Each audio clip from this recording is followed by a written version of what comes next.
All right. So, Suresh, I was watching a TEDx speech of yours, and you started it with the entire. I think when Tumhari Sulu ended, and the entire rap thing that you had, and your entire team, the way you spoke about them, the way you boosted them, boosted their spirits, and Vidya was in tears. And you mentioned during your TED talk that for you, you've been an extremely successful ad filmmaker.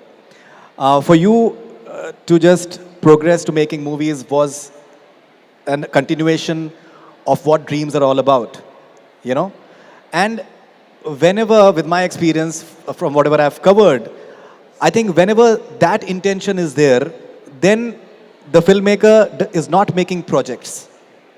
He's trying to say the story that he wants to say in as much uncompromising manner as possible. How important is that dream for you that was just sown in your mind in Tumhari Sulu till Jalsa and from here on? I'm after Tumhari Sulu, you get very aware because suddenly all the attention came onto you, and you people were talking about how nuanced and all of that, and you tend to hear only positive things. So you tend to get aware, and then you write some very pretentious stuff as are disconnected. So there was a lot of pressure that when are you making your next? But then I had decided one thing, I arrived at one thing. I will not make a film just because I'm supposed to. I'll make a film if I want to. Because that is the power which I have because of advertising and what I do.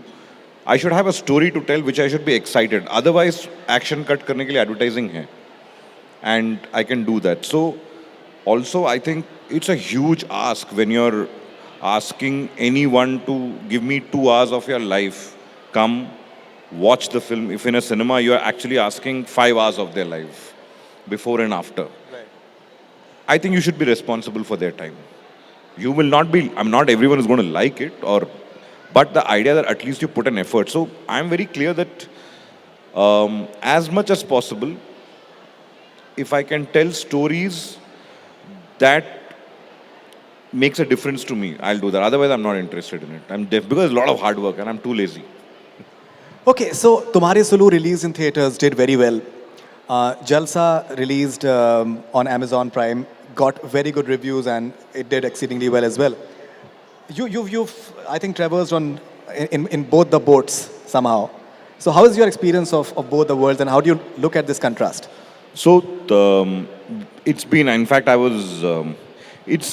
so Tumhari is what happens, I've realized in a theater, the spike is like this. So I remember when Tumhari Sulu opened, it opened not at a great number. And over the weekend, it kind of spiked. And then it kind of plateaued in midweek. So all the attention came in that week. And then within a week or 2 weeks' time, Padmavat came in and conversation changed. Yes, it's a great high going to a theater with your family, watching the film and seeing the reaction. Phenomenal. It's phenomenal. So what I thought was, as a filmmaker, I think this is the correct cusp. I call this phase as a cusp because there's a transition that's happening where everything will coexist. I thought that let me experience what this beast is. And hence, it was a very conscious call of taking Jalsa to OTT.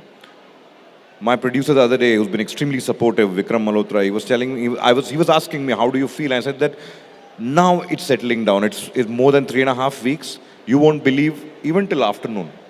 There's a message, there's a call, there's a pattern. And it is overwhelming.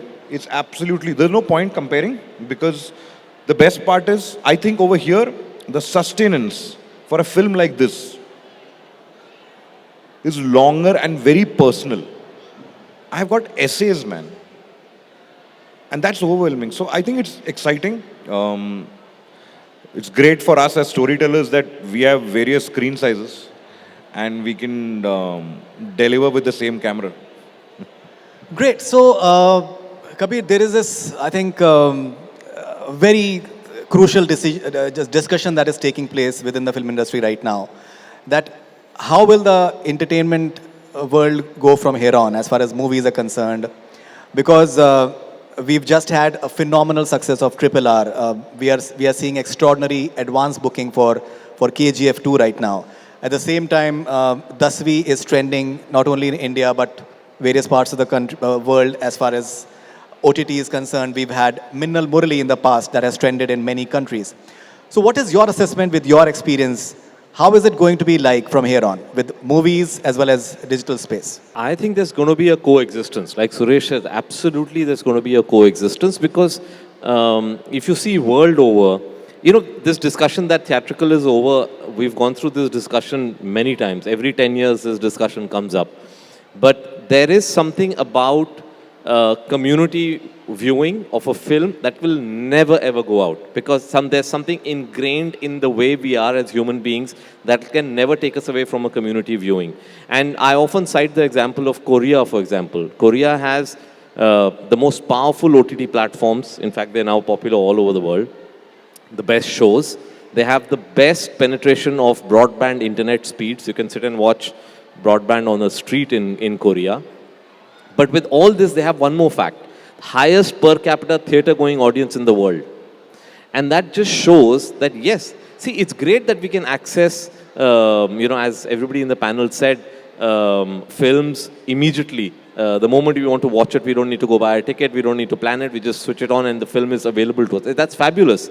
But at the same time, the thrill of watching a film, especially a spectacle film in a theatre, will always be very, very thrilling for us. So it'll always coexist. Yes, what will happen is that maybe you will need to make spectacle films to draw people into the audiences, and films that are more sort of, drama-oriented, human relationship-oriented, can be accessed by the audiences on OTT platforms.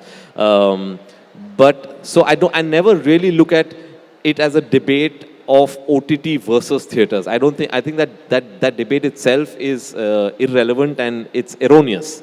It's always going to be a coexistence of these two spaces, and it's great for storytellers because the entry barriers are lower. More and more filmmakers are incoming. OTT is more supportive of storytelling without big stars, right? So it brings in many more storytellers. It brings in many more exciting voices to the entertainment industry. What else can you ask for? Okay, so, coexistence is something which is I think definitely has always been there, will be there. But what used to happen was that there was this entire sort of mindset that if a film is releasing directly, say on OTT to abhi aaya hai, on say satellite for example directly, then maybe film में कुछ कमी होगी, इस वजह से direct to satellite release कर रहे हैं. All right, but now with this entire 2-year period that we've had, so in a way people have understood, like a Kamyab, for example, if it would have released, say, on an OTT directly, with a fanfare and everything, it would have been fantastic for it, in more ways than one. So do you feel that there will be these spectacle films for cinema halls, and there will be certain content-oriented films backed with, say, good actors, like Jaideep Ahlawat is there in Patal Lok, for example, or I think Sanjay Mishra was outstanding in Kamyab. So that content can simultaneously release on OTT. So that sort of thing will be a bit of a shift from the earlier mindset. Faridoon, we speak about theatrical and OTT with a perspective that we assume that they're equal spaces. We also have to consider in our country what the theatrical space is. Okay, a big blockbuster, like my most viewed film in the theatrical space has been Bajrangi Bhaijaan, okay? But it's only been watched by 3% of the population. That's our penetration. So we are primed and waiting for other platforms to come in and deliver our films to the audiences. How can we make these films and be content with 3% of the population watching it in the theaters? So I'm talking about, as you know, a blockbuster film is a film that's watched by more than 3 crore or 3.5 crore audiences, footfalls in the thing. What is that in percentage to our population? Nothing. Right. So therefore, we need OTTs.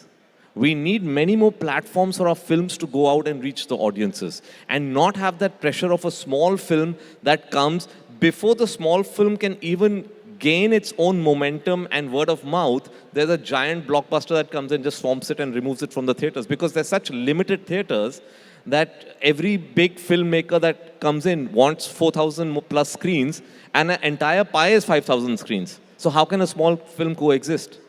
And therefore, OTTs will nurture those small films, and those films will have a longer life. They don't have that pressure of delivering in the first 3 weeks or the first Friday, Saturday, Sunday. You can view them much later. You can view them 4 months after release.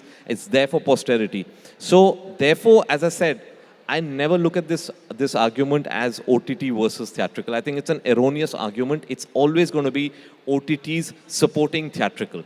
Every film ultimately will still be watched on your OTTs even after they're theatrical. Theatrical for a very, very successful film will be 8 weeks, 10 weeks. That's it, right? After that, it's going to be on the OTTs for years. So, Hardik, what are your views? Yeah, no, I completely agree with Kabir sir, because what he mentioned is something that I have experienced. That when Kamyab was coming to cinema halls, it was presented by Shah Rukh Khan, yet it was clashing with Baghi 3, and we had somebody called me from Jaipur that के यार तुम्हारी film लगी है यहाँ पे, पर एक सुबह 9:30 का शो है और एक रात को 11:45 का शो है, तो वो मतलब इट्स लाइक अब कैसे जाएं वो, क्योंकि मतलब you know I mean in north people don't go to movies after like 9 o'clock no, so अभी वो 11:45 को चल रहा है show. So we almost felt like इतनी मेहनत करके 1.5 साल फिल्म बना के वेट करके फेस्टिवल जाके जब finally when we are coming to theatres we have to undergo something like this wherein and Jaipur is like the biggest city in Rajasthan, you know, and imagine it wouldn't have gone to a Jodhpur or a Udaipur also, matlab. So how do we even reach to audience? I mean, how does a small film actually reach to an audience? Which is when I was almost lucky and privileged in a way that first wave came, सबको घर बिठाया, और जब सब घर बैठे थे तब हम फिल्म रिलीज की ताकि सब लोगों ने हमारी फिल्म देखी. Which I mean, I couldn't have asked for anything a better occasion for my small film to I mean even then it required Shah Rukh Khan to present it, you know, imagine that. I mean, otherwise if we were not coming through a superstars production house we would probably have matlab, you know, hum kahin gayab ho jate. In fact, a film like Masan, which is probably one of the best films made in India in last decade, came right between Bajrangi Bhaijaan and Bahubali. And imagine the pressure that small film had when it had been a winner in Cannes and all, you know. So, I mean, thanks to OTT today that people who missed then, because of course they were saving their money for Bajrangi Bhaijaan and Bahubali, can now actually watch and feel that, okay, why was this film such a classic and why do critics and the review writers speak so highly about this film, you know. So I think in that way, वो जो theatrical का pressure है, वो निकल के अब now we don't have thankfully that pressure. और मतलब वो एक जो थिएट्रिकल प्रेशर में होता है ना कि छोटी फिल्म में भी कॉमेडी करने के लिए आपको वो बैकग्राउंड म्यूजिक डालते रहो, मतलब यू नो पंच के लिए एक वापस बीजीएम डाल दो ताकि ऑडियंस को पता चले यहाँ हंसना है. नहीं, हमारी ऑडियंस इंटेलिजेंट इनफ है to understand that here is a gentle comedy. It doesn't need the treatment of every Bollywood comedy, you know. So I think that is a relief to a lot of filmmakers like us that we don't have to. And tomorrow if we actually come up with a scale and if we come up with an idea and there are producers who will back us and say that, oh yes, here is an idea, जो actually, मतलब you know, you can go completely say a VFX-ish.